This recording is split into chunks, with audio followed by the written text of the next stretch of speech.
தேவன் இந்த நாளிலே நம்மை கூட்டி சேர்த்ததற்காக நான் அவருக்கு நன்றியாக இருக்கிறேன். I'm thankful to God for gathering us together today. இந்த நாளிலே கூட பாடல்கள் மூலமாகவும் துதி செலுத்தல் மூலமாகவும் தேவன் நம்ம ஒவ்வொருவரையும் ஆசீர்வதித்திருக்கிறார். The Lord has blessed us through the songs and praise and thanksgiving session. நாம் பாடியது போல நாம் இருப்பது ஒரே ஒரு ஜீவியம். As we sang, we have only one life. இதை நாம் தேவனுக்காக வாழ நாம் ஒவ்வொருவரும் பிரயாசப்படுவோம். Let us take efforts to live this one life for God. 1 கொரிந்தியர் 5வது அதிகாரம் எடுத்துக்கொள்வோம். Let's turn to 1 Corinthians chapter 5. 1வது வசனத்திலிருந்து நான் வாசிக்கிறேன். Let me read from verse 1. உங்களுக்குள்ளே விபசாரம் உண்டென்று பிரசித்தமாய் சொல்லப்படுகிறதே, ஒருவன் தன் தகப்பனுடைய மனைவியை வைத்துக் கொண்டிருக்கிறானே, அது அஞ்ஞானிகளுக்குள்ளும் சொல்லப்படாத விபச்சாரமாய் இருக்கிறதே. இப்படிப்பட்ட காரியம் செய்தவனை நீங்கள் உங்களை விட்டு நீக்காமலும் துக்கப்படாமலும் இருமாப்படைந்திருக்கிறீர்கள். நான் சரீரத்திலே உங்களுக்கு தூரமாக இருந்தும் ஆவியினாலே உங்களோடே கூட இருக்கிறவனாய் இப்படி செய்தவனை குறித்து நான் கூட இருக்கிறது போல நீங்களும் என்னுடைய ஆவியும் நமது கர்த்தராகிய இயேசு கிறிஸ்துவின் அதிகாரத்தோடே கூடி வந்திருக்கையில், அப்படிப்பட்டவனுடைய ஆவி கர்த்தராகிய இயேசு கிறிஸ்துவின் நாளிலே ரட்சிக்கப்படும்படி மாம்சத்தின் அழிவுக்காக நம்முடைய கர்த்தராகிய இயேசு கிறிஸ்துவின் நாமத்தினாலே அவனை சாத்தானுக்கு ஒப்பு கொடுக்க வேண்டும் என்று தீர்ப்பு செய்கிறேன். இங்கே நாம் ஒரு சம்பவம் நடந்ததை நாம் வாசிக்கிறோம். Here we read Paul writing concerning an incident that happened at the church in Corinth. Corinth சபையிலே ஒரு மனிதன் ஒரு விபச்சார பாவத்திலே, ஒரு மோசமான ஒரு பாவத்திலே அவன் விழுந்து விட்டான். There was a man in that church who fell into a grave sin of adultery. ஆனால் அந்த சபை மக்கள் அதை குறித்து அந்த சபை மூப்பரோ மற்றவர்களோ அதை ஒரு சீரியஸான காரியமாக எடுத்துக்கொள்ளாதபடி இது போகிற போக்கில் இது சரியாகிவிடும் என்ற எண்ணம் கொண்டிருக்கிறார்கள். But in that church, the elder or the people in that church were casual in taking that particular sin, thinking that it will be all right, and they were not taking that sin to be serious. அதை அவர்கள் மிகவும் சாதாரணமாக எடுத்துக்கொண்டது பவுலுக்கு ஒரு பெரிய துக்கத்தை உண்டு பண்ணுகிறது. The fact that they took this very great sin so casually gave Paul a great sadness and shock. எனவே அவர்களுக்கு ஒரு கடிதம் எழுதுகிறார். So he writes a letter to the Corinthians. நீங்கள் ஏன் இவ்வளோ இதை சாதாரணமாக எடுத்துக்கிறீங்க? தேவனை அறியாத புறஜாதிகள் கூட இப்படிப்பட்ட காரியத்தை செய்ய மாட்டாங்களே, அதை விட மோசமாக இருக்கே என்று சொல்லி அவர் கடிந்து கொள்கிறார். And he is rebuking them, saying that this particular sin is not even found among the Gentiles, but you tolerate this. And he writes that letter. அவர் இந்த காரியங்கள் இப்பொழுது நாம் வாசித்த காரியங்களாம் எழுதிட்டு 6வது வசனத்திலே ஒரு விஷயத்தை சொல்லுகிறார். After writing all these things about that incident, and he writes in verse 6. நீங்கள் மேன்மை பாராட்டுகிறது நல்லதல்ல, கொஞ்சம் புளித்தமா பிசைந்தமா முழுவதையும் புளிப்பாக்கும் என்று அறியீர்களா? Your boasting is not good. Do you not know that a little leaven leavens the whole lump of dough?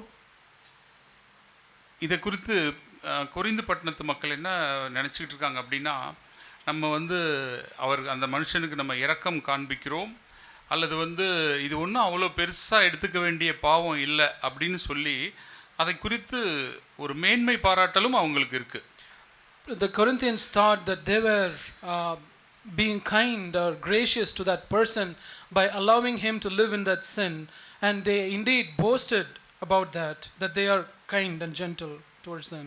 அப்பொழுதுதான் அவர் 6வது வசனத்தில் சொல்கிறாரு, கொஞ்சம் புளித்த மாவு பிசைந்த மா முழுசையுமே புளிப்பாக்கும் என்று உங்களுக்கு தெரியாதா அப்படின்னு கேட்கிறார். And he is asking them, do you not know that a little leaven leavens the whole lump of dough? ஆம் சகோதர சகோதரிகளே, இந்த நாளிலே கூட இந்த சகோதரன் செய்த அந்த விபச்சார பாவம் இதையெல்லாம் ஒரு பக்கம் இருக்கட்டும். Let's leave aside this sin of this brother who committed adultery. இந்த 6வது வசனத்தை நாம் பிடித்துக்கொள்வோம். Let us look carefully at this verse and grab a hold of this verse at 6. கொஞ்சம் புளித்த மாவு பிசைந்த மா முழுசையும் புளிப்பாக்கிவிடும் என்ற ஒரு பெரிய வார்னிங் தேவன் நமக்கு கொடுக்கிறார். God is giving us a great warning that a little leaven leavens the whole lump of dough. எனவே இதை நான் மெசேஜ் பைபிளை நான் இந்த வசனத்தை இப்படியாக நான் வாசித்தேன். I read this verse in the Message translation. அதற்கு முன்பதாக நாம் கலாத்தியர் 5:9 நாம் வாசித்து விடுவோம். Before that, let's read Galatians chapter 5 verse 9.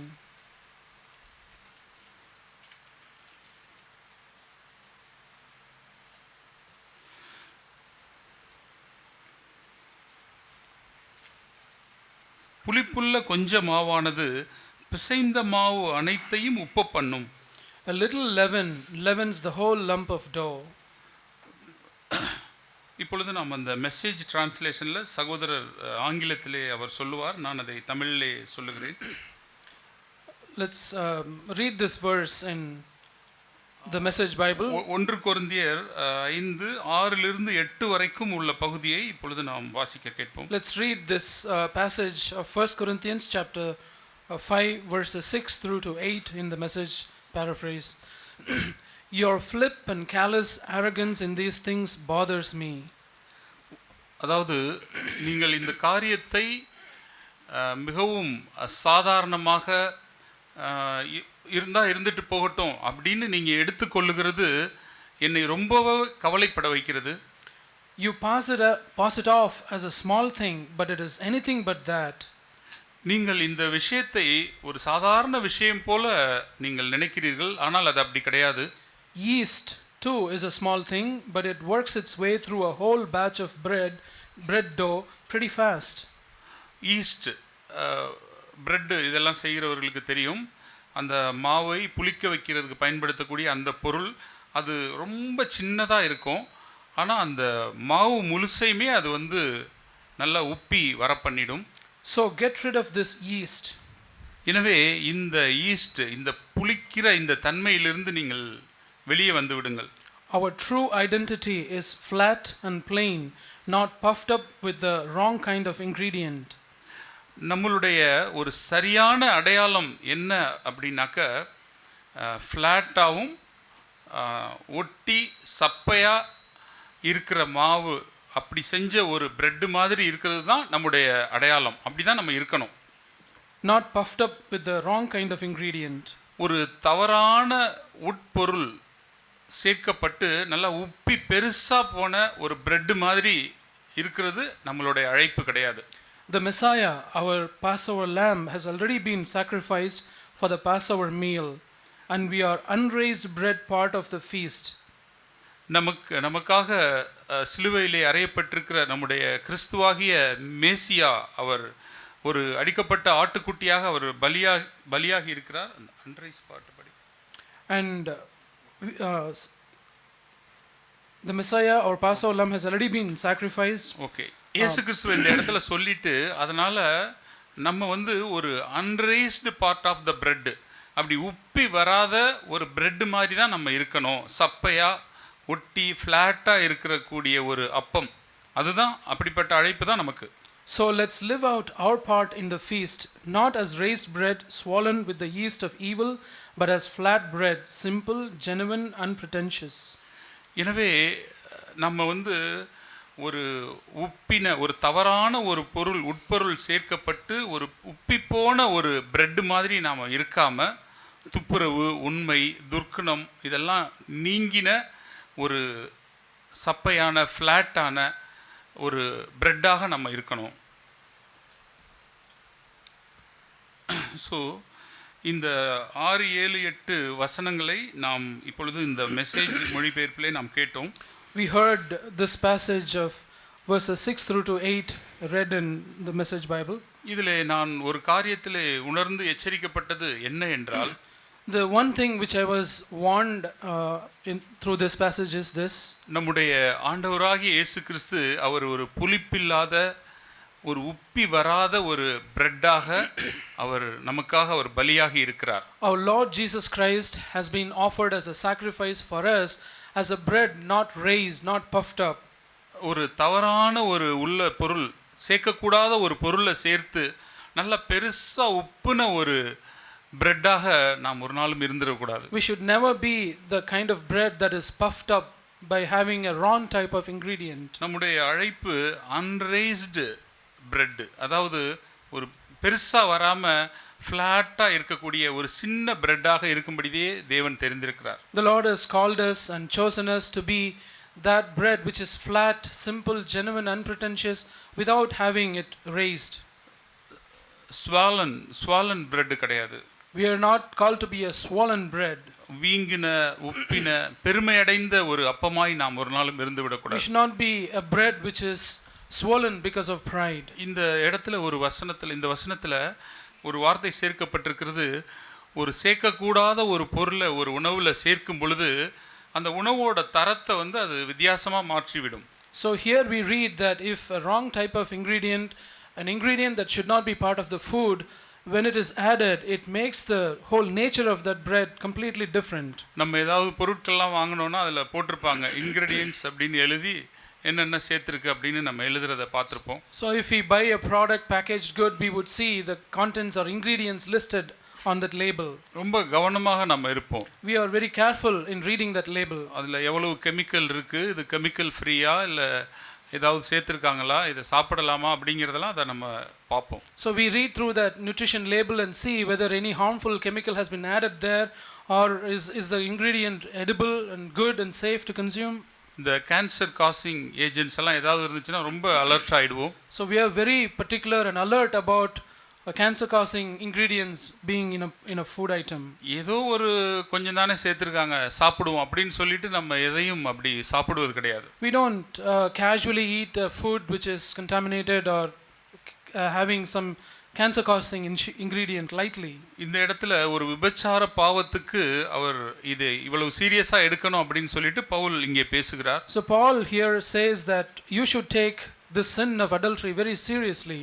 ஆனால் நம்முடைய வாழ்க்கையிலே நாம் ஆராய்ந்து பார்த்தோமானால் இந்த மாதிரி புளித்த மாவு எவ்வளவு நம்மகிட்ட இருக்கிறது அப்படின்ட்டு நமக்கு தெரியும். So if we examine our own lives, we can see how much of this leaven is found in our lives. Wrong ingredients, தவறாய் சேர்க்கப்பட்ட ஒரு உட்பொருள். We can find out the different types of wrong ingredients in our lives. அது என்ன அப்படின்னா பாவத்தை ரொம்ப சாதாரணமா எடுக்கிற ஒரு ஸ்பிரிட்.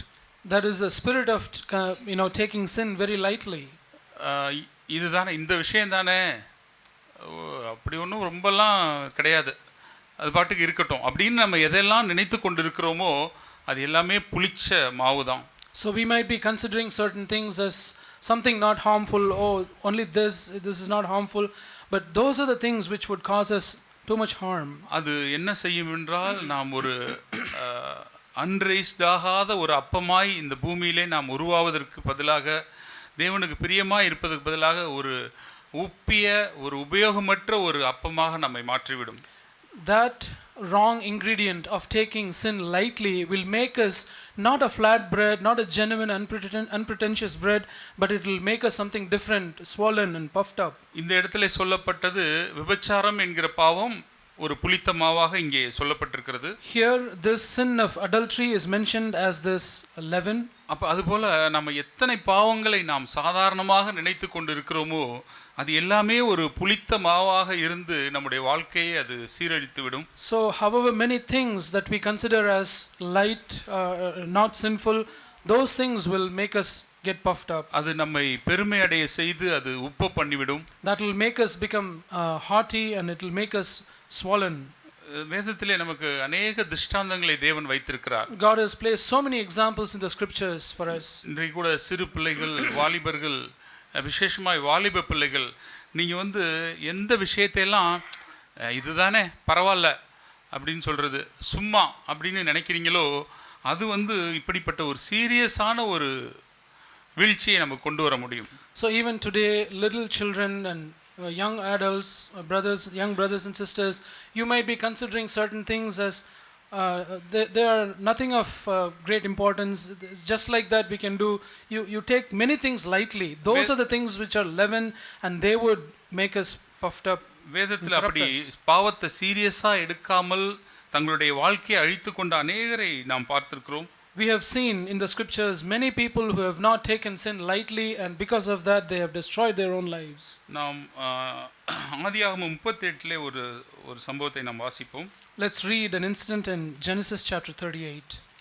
நமக்கு எல்லோருக்குமே நண்பர்கள் இருக்கிறார்கள். We all have friends. ஏதாவது ஒன்றுனா நம்ம யாரையோ ஒரு நண்பரை தேடி நாம் செல்லுகிறோம். If we have some need, we go in search of our friends. ஸ்கூலில் உங்களுக்கு நண்பர்கள் இருக்கிறார்கள். You have friends at school. காலேஜில் இருக்கிறார்கள். In college you have friends. வேலை ஸ்தலத்தில் இருக்கிறார்கள். At the workplace you have friends. உங்களுக்கு இருக்கிற அந்த நண்பர் ஒரு புளித்த மாவாக இருக்க முடியும். Your friend, wherever they may be, they could be that leaven. உங்களுக்கு சபையில் இருந்து நீங்கள் நல்லா பிசைந்த மாவாக ஒரு உபயோகமான அப்பமா இருக்கும்படி தேவன் வார்த்தைகளை கொடுத்து கொண்டே இருப்பார். The Lord has been giving, and he would be giving words in the church to you continually, so that you would become useful bread in the for God. ஆனால் உங்களுடைய நண்பரோடு நீங்க செலவழிக்கிற அந்த நேரம் அவங்க கொஞ்சம் கொஞ்சமா உங்களுக்கு அப்படியே அந்த புளிச்ச மாவு அப்படியே அந்த நல்ல மாவுக்குள்ள திணிச்சு வச்சுட்டு போயிடுவாங்க. But when you interact with your friends, spend time with them, they would infuse their leaven into you ever so lightly and then corrupt you. நீங்கள் நேரம் செலவழிக்க வேண்டும் அப்படின்னு நினைக்கிற நண்பர்களை குறித்து இந்த நாளில் நீங்க சிந்திச்சு பாருங்க. Think about the friends with whom you want to spend time. இங்கே யூதா என்ற ஒரு மனிதர் இருக்கிறார். We see of a man called Judah. அவர் ஒரு நாள் தன்னுடைய நண்பர்களை பார்க்கலாம் அப்படின்னு விரும்புறார். Once he went to see his friends. அவருக்கு சகோதரர்கள் இருக்கிறாங்க. He had brothers. ஆனா அந்த சகோதரர்களை எல்லாம் விட்டுட்டு அவர் ஈரா அப்படிங்கிற ஒரு மனுஷன்ட்ட போறார். But leaving all his brothers aside, he went to see a man named Hira. ஆதியாகமம் 38:1 அதை நம்ம வாசிக்கிறோம். We read that in Genesis 38:1. அக்காலத்திலே யூதா தன் சகோதரரை விட்டு அதுல்லாம் ஊரானாகிய ஈரா என்னும் ஒரு மனிதனிடத்தில் போய் சேர்ந்தான். And it came about at that time that Judah departed from his brothers and visited a certain Adullamite whose name was Hira. இங்கே ஒரு வசனத்துல இதை நம்ம வாசிச்சு முடிச்சிட்டோம். We have just read this whole thing in this one verse. ஆனா அந்த யூதாவுக்கு என்னெல்லாம் நடந்திருக்கும்? But what all would have happened to this man Judah? இங்கே இந்த சகோதரர்களோட இருந்தா ரொம்ப போரிங்கா இருக்குது. He felt it was boring to be with his own brothers. இவங்களோட இருந்து என்ன ஒரு சுவாரஸ்யமான வாழ்க்கையா நமக்கு இருக்கு? He might have thought there is no interesting life with my brothers here. ஆனா ஈராவுல எனக்கு ஒரு friend இருக்காரு. But in Hira there is a friend. சரி, அதுல்லாம்ல ஒரு friend இருக்காரு. In Adullam there is a friend called Hira. ரொம்ப நல்ல இன்ட்ரஸ்டிங்கான personality. He is a very interesting personality. அவனோட போய் நம்ம நேரம் ஸ்பெண்ட் பண்ணுவோம். Let me go and spend some time with him. அங்க போய் அவர் சேருகிறார். And he goes and sees him. அவர் போயிருப்பார். இந்த மாதிரி போரிங்கா ஃபீல் பண்ணப்பெல்லாம் அந்த மனுஷன்ட்ட போயிருந்திருப்பாரு. Whenever he felt bored, he would have gone and met him. கடைசியில அவர் அங்கேயே போய் அவரோட இருந்து அவரோட பழகி அங்க இருக்கிற அந்த கானானிய பெண்களை கல்யாணம் பண்ற லெவலுக்கு அவர் போயிட்டார். And by virtue of him going to him often, and he came to a place where he wanted to marry a Canaanite woman. யார் இதை இன்ஃப்ளூயன்ஸ் பண்ணிருப்பா? Who could have influenced this in him? கானானியர்கள் நம்முடைய தேவனுக்கு அருவருப்பானவர்கள், விரோதமானவர்கள்.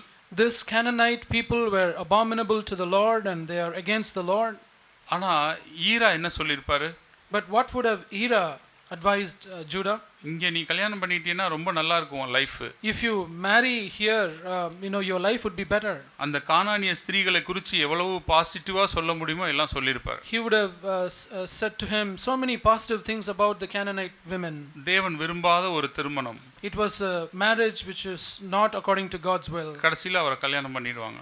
Then he would marry there. நீங்க வாலிபர்கள் அதன் பிறகு உள்ள காரியத்தை நீங்க வீட்ல போய் வாசிச்சு பாருங்க. Young brothers and sisters, you go home and read the rest of the things from the chapter. ரெண்டு பிள்ளைகள் பிறப்பாங்க, 3 பிள்ளைகள் பிறப்பாங்க, அதுல 2 பேர் இறந்துருவாங்க. So out of the 3 sons that were born to him, 2 of them would die.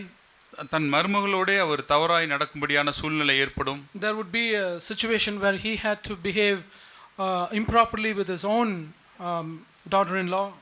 யூதா கடைசியில ஒரு கரைப்பட்ட ஒரு சாட்சியாக முடியும்படி நேர்ந்துவிடும். Finally Judah became a defiled man. ஆனா இது எங்க ஆரம்பிச்சிருக்கும்? But where would it all have started?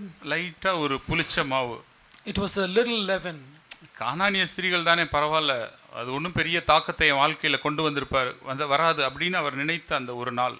So there was a day in his life when he thought that this Canaanite women, nothing harmful would happen through them. அதுல்லாம் இந்த ஈரா நண்பன், நல்ல நண்பன், இவன் ஒன்றும் என் வாழ்க்கையெல்லாம் வீணாக்கிட மாட்டான் அப்படின்னு அந்த நினைத்த அந்த ஒரு கணம். That moment when he was convinced that This Hira is a good friend. Nothing harm will come from him or the Canaanites. ஆனா அவனுடைய வாழ்க்கை எப்படி மாறிவிட்டது? See how his life had changed. அந்த கொஞ்சம் புளிச்ச மாவு, That little leaven, சாதாரணமா எடுக்கிற அந்த காரியம், that the fact that he took things very lightly, அது பெரிய பாதிப்பை அவனுக்கு கொண்டு வந்து விட்டது. it brought forth a great change or damage to his life. Ruth புத்தகத்தில் இன்னொரு சாட்சியை நாம் வாசிக்கிறோம். We read of another testimony in Ruth, the book of Ruth. சபையிலே இந்த காரியங்களை நாம் அநேக முறை நாம் கேட்டிருக்கிறோம். We have heard these things in the church so many times. இந்த நாளிலே நான் இதை ஞாபகப்படுத்தும்படியாய் நான் விரும்புகிறேன். I would like to remind all of us today this thing. இதுவும் ஒரே வசனத்திலே முடிஞ்சிருச்சு. Here also we see the whole thing summarized in one verse. Ruth 1:1. Ruth chapter 1 verse 1. நியாயாதிபதிகள் நியாயம் விசாரித்து வரும் நாட்களில் தேசத்திலே பஞ்சம் உண்டாயிற்று. அப்பொழுது யூதாவில் உள்ள பெத்லெகேம் ஊரானாகிய ஒரு மனுஷன் தன் மனைவியோடும் 2 குமாரரோடும் கூட மோவாப் தேசத்திலே போய் சஞ்சரித்தான். Now it came about in the days when the judges governed that there was a famine in the land, and a certain man of Bethlehem in Judah went to sojourn in the land of Moab with his wife and his 2 sons. இங்க எலிமெலேக் அப்படிங்கிற நபர் ஒரு decision எடுக்கிறார் தன்னுடைய வாழ்க்கையில. Here we see a man called Elimelech taking a decision in his life. பெத்லெகேம்ல பஞ்சம் வந்துருச்சு. There was famine in Bethlehem. உடனே அவர் வந்து மோவாபுக்கு போகலாம் அப்படின்னு ஒரு முடிவு பண்றார். So he decided to go to Moab. இந்த ஒரு இவரும் மனைவியும் சேர்ந்து எடுக்கிற அந்த ஒரு முடிவு. That was a decision that he and his wife took. அது ஏதோ ஒரு நாள் அவங்க சாப்பாட்டு மேஜையில் உட்காந்து இந்த மாதிரி பேசி, ஓகே இதுக்கப்புறம் இங்கே மோவாபில் பெத்லெகேம்ல இருந்து பிரயோஜனம் இல்லை, நம்ம மோவாப் போயிடலாம் அப்படின்னு பிளான் பண்ணியிருப்பாங்க. So they would have planned this when they were eating together. There's no reason why we should continue here because there is more famine. Let's move over to the land of Moab. ஆனால் அதுக்கப்புறம் அந்த முடிவு அவர்களுக்கு எவ்வளோ பெரிய ஒரு பாதிப்பை அவர்கள் வாழ்க்கையில கொண்டு வந்தது. Then we see how much of a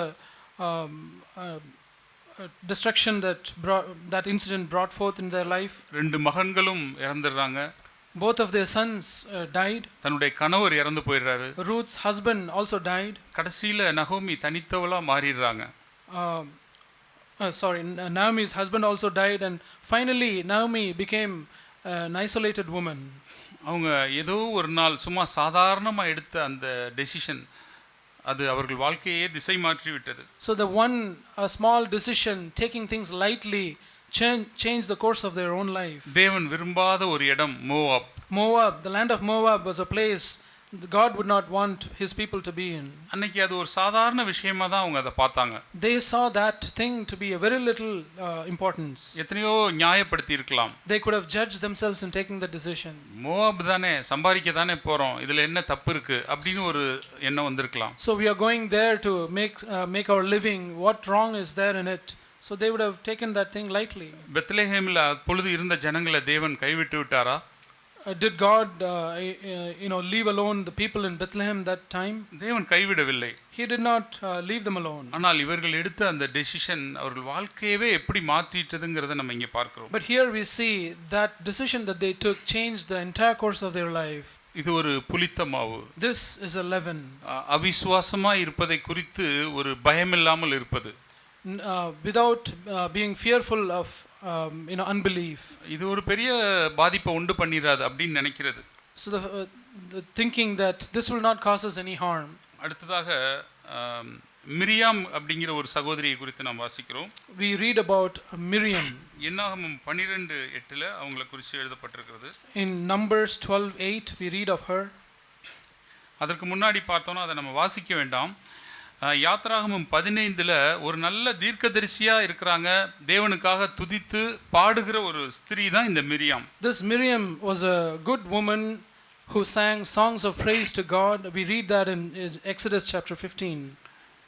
தேவன் பயன்படுத்தி கொண்டே வருகிறார். The Lord was using her. அநேக ஸ்திரீகள் அவர்களை ஃபாலோ பண்றாங்க. Many women followed Miriam. நல்ல ஒரு worship லீடரா இருக்காங்க. She was a good worship leader. தேவனை துதிக்கிற சகோதரி. She was a woman who praised the Lord. ஆனா அவங்க வாழ்க்கையில திடீர்னு ஒரு புளித்த மாவு வருகிறது. But in her life this little leaven entered. பொறாமை அப்படிங்கிற ஒரு புளித்த மாவு. A leaven of jealousy. அதாவது அதிகாரத்துக்கு எதிர்த்து நிற்கிற அந்த புளித்த மாவு. That leaven of opposing the authority or rebellion against authority. நான் எவ்வளோ ப்ராஃபஸி சொல்றேன், பாட்டு பாடுறேன், என்கிட்ட தேவன் பேச மாட்டாரா மோசே மூலமாக தான் பேசுவாரா அப்படிங்கிற எண்ணம் வருது. That thought that the Lord has been using me, I am a prophetess and I sing praises to the Lord. Would the Lord speak only through Moses? Would he not speak through me also? ஒரு இஸ்ரவேல் பெண்ணை கல்யாணம் பண்ண முடியல, எத்தியோப்பியாவிலேருந்து ஒரு லேடியை கல்யாணம் பண்ணி வச்சிருக்கான் இந்த மோசே, இவனோட தேவன் பேசுகிறாராமா அப்படின்னு அற்பமாய் அவனை பேசினார். So Miriam considered Moses, had a slightful thought about him, saying, this Moses was not even able to marry a woman from his own tribe, but he went off to marry an Ethiopian woman. Would the Lord speak through him? 12:2 நாம் அதை வாசிக்கிறோம். We read that in Numbers chapter 12 verse 2. கர்த்தர் மோசேயை கொண்டு மாத்திரம் பேசினாரோ, எங்களை கொண்டும் அவர் பேசினதில்லையோ என்றார்கள். கர்த்தர் அதை கேட்டார். And they said, has the Lord indeed spoken only through Moses? Has he not spoken through us as well? And the Lord heard it. Miriam ஒரு நல்ல தேவனால பயன்படுத்தப்பட்ட ஒரு பாத்திரமா இருக்காங்க. Miriam was a vessel used by God. சாத்தான் அவங்க இருதயத்தில் ஒரு லேசா ஒரு புளித்த மாவை கொஞ்சம் அப்படியே போட்டு வைக்கிறான். Satan put a little leaven into her heart. அது அப்படியே அவங்க கொஞ்சம் கொஞ்சமாக யோசிச்சு அந்த ஃப்ளாட்டாக இருக்க வேண்டிய அந்த பிரெட்டு அப்படியே raised பிரெட்டாக உப்பிடுது. So that little leaven worked in her and she kept on meditating on that thought, and she who had to be a flat bread, because she meditated on that little leaven, it made her get puffed up. மோசைக்கு நியாயத்தை தானே கேட்குறோம், அவன் தப்பு பண்ணியிருந்தான், அவனை தன்னை உயர்த்திக்கிட்டே இருக்கான், இதை கேட்குறதுல ஒன்றும் தப்பு கிடையாது அப்படின்னு அதை குறித்த பயம் இல்லாமல் போயிடுச்சு. So Miriam did not have a fear about speaking against the Lord's servant, saying, and he is boasting himself, and so she had that thought. ஆனால் தேவனோ மோசேயை வேறு விதமாய் அவர் பார்த்திருக்கிறார். But the Lord saw Moses in a completely different view. மோசையை குறித்து இவங்க அற்பமாக நினச்சி எதிர்த்து பேசுகிறாங்க. ஆனால் தேவன் மோசையை எப்படி பார்க்குறாருன்னா, 3வது வசனத்தில், மோசேயானவன் பூமியில் உள்ள சகல மனிதரிலும் மிகுந்த சாந்த குணமுள்ளவனாக இருந்தான் அப்படின்னு வாசிக்கிறோம். While Miriam considered Moses to be a proud man, arrogant man, but the Lord had a completely different opinion about him. We read that in verse 3. Now the man Moses was very humble, more than any man who was on the face of the earth. மிரியாமோட மனசில் நான் ஒரு ஊழியக்காரி, தேவனை புகழுகிறவள், தீர்க்க தரிசனம் சொல்லுகிறவள், இப்படி நான் நினைக்கிறது அது ஒரு பெரிய பாவம் இல்லை அப்படிங்கிற உணர்வு ஆழமாக இருந்துச்சு. Miriam had this thought very deeply rooted in her heart, saying that I am a prophetess and I sing praise to the Lord. By boasting about that is not sinful. That's what she was convinced about. அந்த எண்ணத்தை ரொம்ப சாதாரணமாக அவங்க பார்த்தாங்க. She took that thought very lightly. அந்த அதிகாரத்துக்கு விரோதமாய் பேசுவது, அதிகாரத்தை எதிர்த்து நிற்கிறத, அந்த புளித்த மாவை ரொம்ப சாதாரணமாக மிரியாம் அன்னைக்கு பார்த்தாங்க. Miriam that day took this sin of this leaven of rebelling against authority very lightly. அதன் பிறகு அவங்களுக்கு தேவன் அவங்கள பனிஷ் பண்ணி ஒரு உறைந்த மழை போன்ற ஒரு குஷ்டரோகம் அவங்களுக்கு வந்துடும். Then the Lord would punish her for her rebellion and she would have leprosy. 15வது வசனத்தில் அதை நம்ம வாசிக்கிறோம். We read that in verse 15. அப்படியே மிரியாம் 7 நாள் பாளையத்துக்கு புறம்பே விலக்கப்பட்டிருந்தால் மிரியாம் சேர்த்து கொள்ளப்படும் மட்டும் ஜனங்கள் பிரயாணம் பண்ணாதிருந்தார்கள். So Miriam was shut up outside the camp for 7 days, and the people did not move on until Miriam was received again. அதன் பிறகு மிரியாம் தேவனை துதித்தால், பாடினால், இப்படியெல்லாம் எழுதப்படலை. மரித்து அடக்கம் பண்ணப்பட்டால் அப்படிங்கிறது தான் நம்ம 20வது அதிகாரத்தில் வாசிக்கிறோம். And we don't read anything more of Miriam that she sang praises for God or that she prophesied. The only thing that we read about her after that was that she was dead. We read that in Numbers chapter 20. ஆம் சகோதரர்களே, இது போன்ற ஒரு பாவத்தை சாதாரணமாக எடுத்த திஷ்டாந்தங்கள் நிறைய இருக்கிறது. Yes, brothers and sisters, we have so many examples who took sin very lightly. நாமும் இன்றைக்கு எதிர்த்து நிற்கிறதை அல்லது எதிர்த்து பேசுவதை, கீழ்ப்படியாமல் இருக்கிறத ரொம்ப லைட்டாக எடுத்துக்கொள்கிறோமா?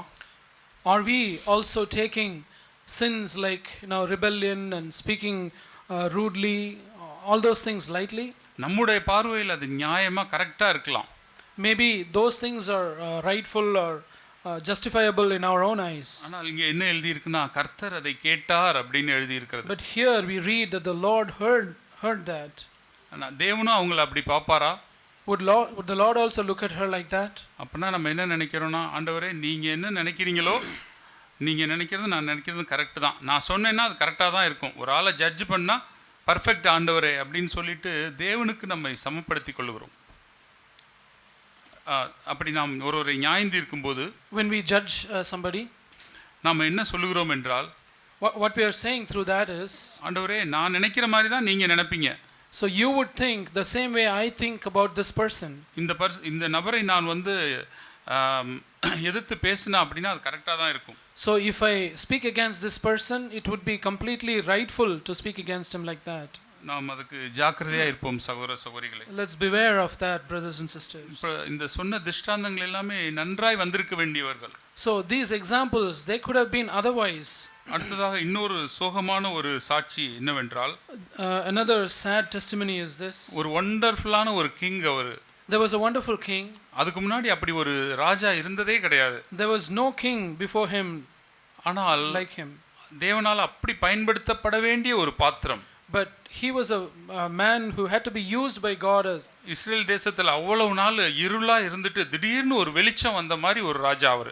He was a king who brought light to the whole kingdom of Israel where there was darkness before that. சின்ன ஒரு கொஞ்சோண்டு புளித்த மாவு அவர்ட்ட இருந்துச்சு. There was a little leaven in him. அது அவர் ரொம்ப பெருசா எடுத்துக்கல. He did not take that seriously. அவரோட லைஃப் முடிஞ்சிருச்சு. அதுக்கு அப்புறம் யாருக்குமே அவர் பிரயோஜனமே இல்லாம போயிட்டார்.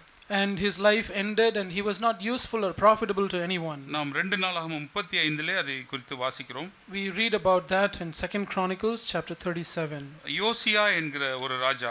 His name was Chellaiah. அவருக்கு அந்த முந்தின சாப்டர்ஸ்ல எல்லாம் பார்த்தோம்னா அவர் எந்த அளவு ஒரு ரிவைவல் அந்த தேசத்துல உண்டு பண்ணினார் அப்படிங்கறதை நம்ம வாசிக்க முடியும். The earlier chapters we could see how much of a revival he brought about. ஆனா தனக்கு அடாத வழக்குல போய் அவர் தலையிடுவார். But he entangled himself in a matter that did not concern him. எகிப்திலிருந்து ஒரு ராஜா இன்னொரு ராஜா மேல படையெடுத்து அவர் போவார். The king of Egypt went against another king in battle. 35:20 2 Chronicles chapter 35 verse 20. நேகோ அப்படிங்கிற கிங் வந்து கர்கேமிஸ் பட்டணத்துக்கு மேல சண்டை போடுறதுக்காக போவார். This king Necho of Egypt came to make war against Carchemish on the Euphrates. ஆனா யோசியா என்ன பண்ணுவார்னா அவர் குறுக்க போய் அவர் மரிச்சு நிப்பார். And Josiah went out to engage him. அப்போ வந்து சொல்லுவார், தேவன் என்னிடத்துல சொன்ன காரியத்தை அவர் இப்படியாய் சொல்லுவார். And he says that the Lord said this to him. அங்க சண்டை போட போறது தேவன் சொன்ன காரியம், அதனால நீங்க எனக்கு குறுக்க நிக்க வேண்டாம் அப்படின்னு சொல்லுவார். And he would say, this thing came from the Lord, but you don't stand against me.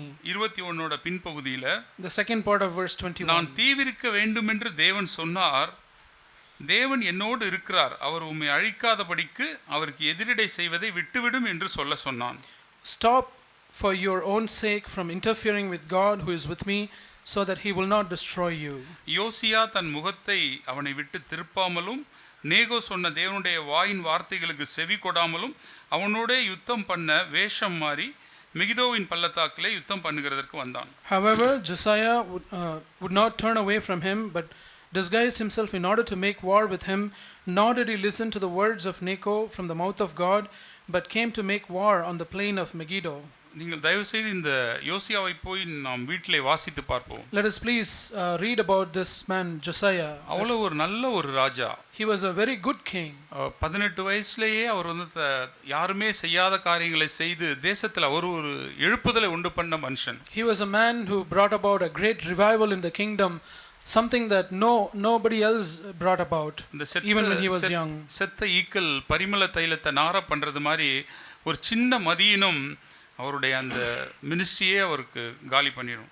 Like the dead fly destroys the perfume, this small folly destroyed him. அதன் பிறகு அவர் மரித்து போய் விடுவார். And after that he died. எரேமியா அவருக்காக புலம்பல் பாடுவார். And Jeremiah would sing laments for him. தேசமே புலம்பும் அவருக்காக. The whole country lamented for him. ஒரு சின்ன ஒரு காரியத்தை சாதாரணமா எடுக்கிறது, taking lightly. தேவன் சொன்னாரு அப்படின்னு அவர் சொல்றாரு.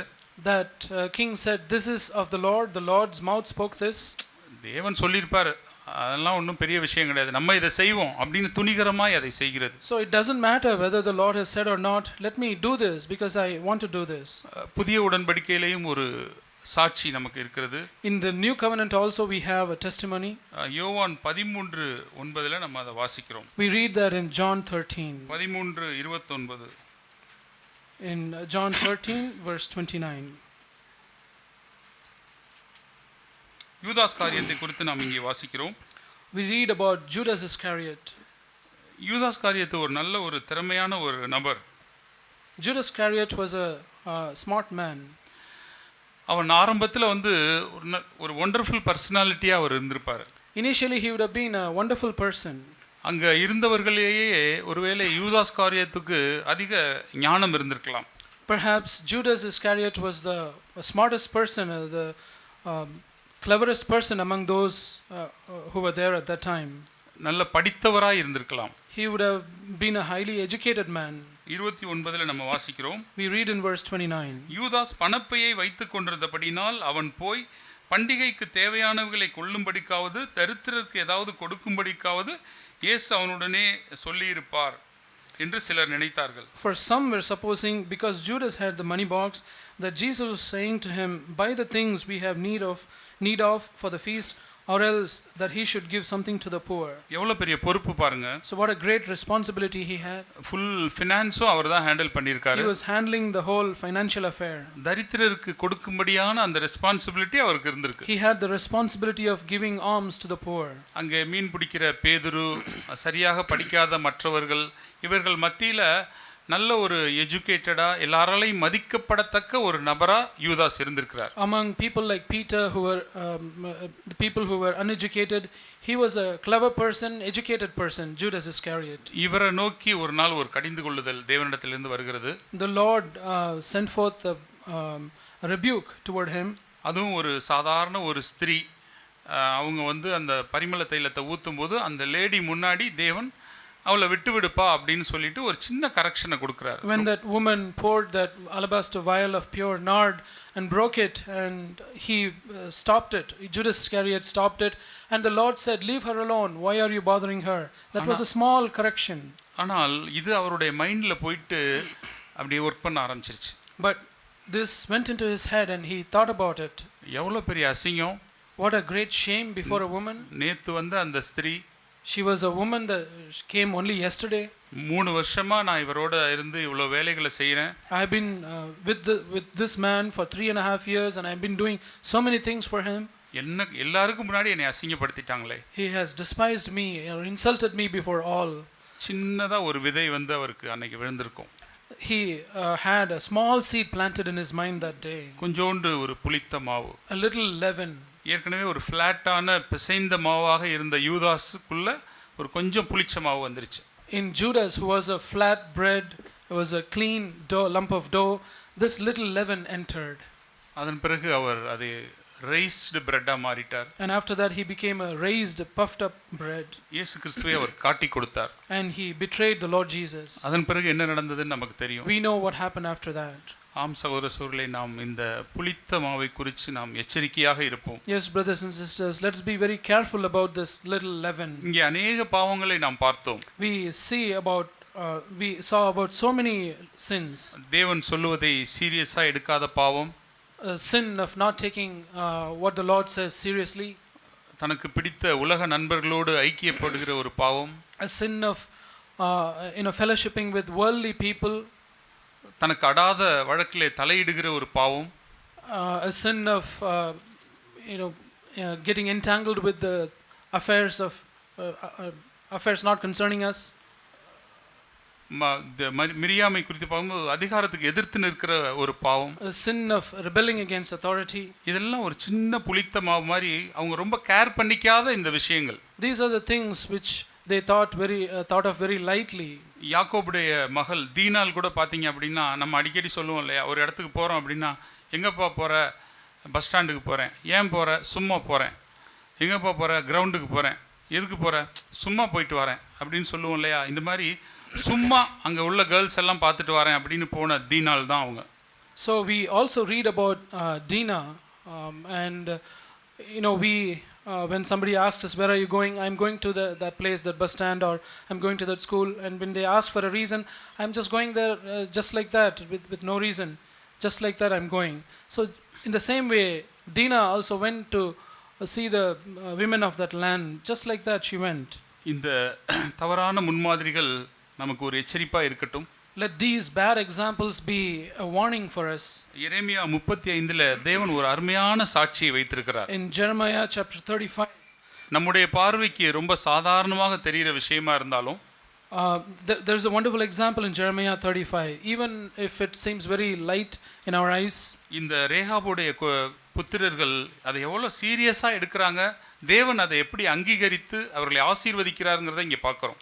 See, the sons of the Rechabites took their words of their father seriously, and they were blessed because of that. அவங்க அப்பா சொன்னாரு, அதே மாதிரி செய்கிறாங்க. நம் அதை வாசிக்க நேரம் இல்லை. We don't have time to read that incident. 7வது வசனத்தை நாம் வாசிக்கிறோம். We read in verse 7. 6-7. 6 and 7. நாங்கள் திராட்சரசம் குடிக்கிறதில்லை, ஏனென்றால் ரேகாபின் குமாரனாகிய எங்கள் தகப்பன் யோனதாப் நீங்கள் பரதேசிகளாய் தங்குகிற தேசத்தில் நீடித்திருக்கும்படி நீங்களும் உங்கள் பிள்ளைகளும் என்றென்றைக்கும் திராட்சரசம் குடியாமலும் வீட்டை கட்டாமலும் விதையை விதையாமலும் திராட்சை தோட்டத்தை நாட்டாமலும் அதை கையாளாமலும் உங்களுடைய எல்லா நாட்களிலும் கூடாரங்களிலே குடியிருப்பீர்களாக என்று எங்களுக்கு கட்டளையிட்டார். அதாவது அவங்க அப்பா, எங்கள் அப்பா சொல்லியிருக்காரு, அதனால் நாங்கள் இப்படி தான் இருப்போம் அப்படிங்கிற அந்த ஒரு spirit. This sons of the Rechabites had the spirit of obeying the words of his father Jonadab. His father Jonadab had said this, and they would obey that word. அவங்க அன்னைக்கு அதை குடிக்கிறதுக்கு அவ்வளோ பாசிபிலிட்டி இருந்துச்சு. They had a great possibility for them to taste that wine. அவங்க அந்த ஆலயத்தில் போய் அந்த பிரீஸ்டெல்லாம் இருக்கிற அந்த ரூமில் வச்சு நல்ல தீர்க்கதரிசி எரேமியா அவர் குடிக்க சொல்லுவார். So they had been brought into the temple of the Lord, and a great prophet Jeremiah, he offered them to drink. They had every opportunity, every reason to drink, but they did not. ஆனால் அவர்கள் வேண்டான்னு சொல்லிடுவாங்க. But they denied it. எங்கள் அப்பா சொல்லியிருக்காங்க, வேண்டாம். Because our father has ordered us not to do this, we don't want to do this. அதே போல் நாமும் பிள்ளைகள் சொல்ல முடிகிறதா? And we children, are we also able to say like that? எங்கள் சபையில் இப்படி கேட்டிருக்கிறோம், அதனால நாங்கள் செய்ய மாட்டோம். We have heard such and such a thing in the church, so we will not go against it. எங்கள் டாடி மம்மி இப்படி தான் சொல்லியிருக்காங்க, அதனால நாங்கள் செய்ய மாட்டோம். Our parents have told us these things, so we will abide by those things. உங்களுடைய நண்பர்கள் வந்து அநேக ரீசன் நீங்க உங்கள்ட்ட சொல்லலாம். Your friends might give you so many reasons not to do that. உங்களை பார்க்கிறதுக்கு பைத்தியக்கார மாதிரி தெரியலாம். You might look fools before them. ஆனால் நீங்க அப்படி எடுக்கிற அந்த டெசிஷனை தேவன் பார்த்து உங்களை ஆசீர்வதிப்பார். But the decision that you take to abide by the words of God and the words of your parents, the Lord would honor you. 35:19 அதை நாம் வாசிக்கிறோம். We read that in verse 19 of சகல the chapter. நாட்களிலும் எனக்கு முன்பாக நிற்கத்தக்க புருஷன் ரேகாபின் குமாரனாகிய யோனதாபுக்கு இல்லாமல் போவதில்லை என்று இஸ்ரவேலின் தேவனாகிய சேனைகளின் கர்த்தர் சொல்லுகிறார் என்றான். Therefore thus says the Lord of hosts, the God of Israel, Jonadab the son of Rechab shall not lack a man to stand before me always. அருமையான இன்னொரு உதாரணம் தானியேல். Daniel is another example. அவர் வந்து அந்த அவர் கிங்கோட அந்த பிளேஸ்ல இருக்காரு. He was in the presence of the king. வாலண்டியரா நம்ம போய் அவர் சாப்பிட போகல. He did not go and eat those foods voluntarily. அடிமைப்படுத்தி கொண்டு போயிட்டாங்க. He was enslaved and he was alienated. அங்க போய் சரி ஓகே இங்க வந்துட்டோம் சொல்றாங்க, நம்ம என்ன விரும்பியா செய்றோம், சாப்பிட்டுருவோம் அப்படின்னு அவர் நினைக்கல. He did not think, I'm not doing this out of my own volition. I'm just forced to do this. There's nothing harm in it. Let me take this food. No, he did not think like that. 1:8 வாசிக்கிறோம், ஏற்கனவே தன் இருதயத்தில் அவர் தீர்மானம் பண்ணிட்டாரு. In 8th verse of Daniel chapter 1 we read that he had already purposed in his heart that he would not defile himself. அன்னைக்கு அந்த சாப்பிடக்கூடாது அப்படின்னு அவர் எடுத்த அந்த தீர்மானம் ரொம்ப சாதாரணமா அன்னோட்டிஸ்டா இருந்திருக்கும். That decision that he took, that he would not defile himself with the food of the king, it was a very light. It was considered light. ஏதோ ஒரு நாள் தீர்மானம், அவ்வளவுதான். It was an insignificant decision. தானியேலுடைய வாழ்க்கையை அது எவ்வளவாய் மாற்றியது.